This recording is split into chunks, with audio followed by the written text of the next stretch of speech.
அஸ்ஸலாமு அலைக்கும் இஸ்லாமிய சொந்தங்களே.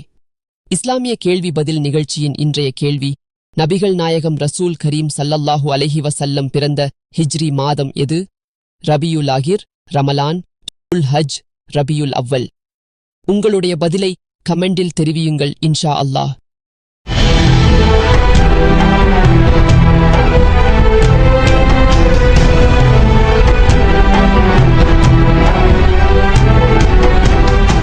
ஆதம் சந்ததியினராகிய அனைவரும் ஏதோ ஒரு வகையில் தவறுகளும் பாவங்களும் செய்கின்றோம். அதனை நினைத்து கவலையும் படுகிறோம்.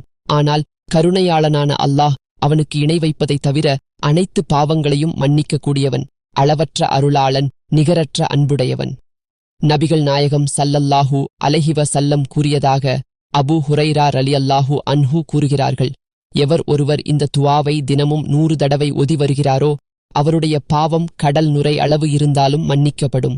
இன்னொரு ஹதீஸில் நபி ஸல்லல்லாஹு அலைஹி வஸல்லம் கூறியதாக அபூதர் ரலியல்லாஹு அன்ஹு அவர்கள் கூறியதாவது, அல்லாஹ்வுக்கு மிகவும் பிடித்தமான வார்த்தைகளை நான் உங்களுக்கு சொல்லட்டுமா என்று கேட்டு இந்த திக்ரை கூறினார்கள். மிகவும் எளிமையான திக்ர், ஆனால் அதிக சக்தி வாய்ந்த துஆ. அது சுப்ஹானல்லாஹி வ பி ஹம்திஹி, சுப்ஹானல்லாஹில் அழிம். அதன் பொருள், மகிமை அல்லாஹ்வுக்கே, எல்லா புகழும் அவனுக்கே, மகிமை மகத்தான அல்லாஹ்வுக்கே. இன்ஷா அல்லாஹ் இந்த திக்ரை தினமும் ஓதக்கூடிய நல்லடியார்களாகவும் அதன் பொருட்டால் கருணையாளனாகிய அல்லாஹ் நம் பாவங்களை மன்னித்து கிருபை செய்வானாக. ஆமீன்.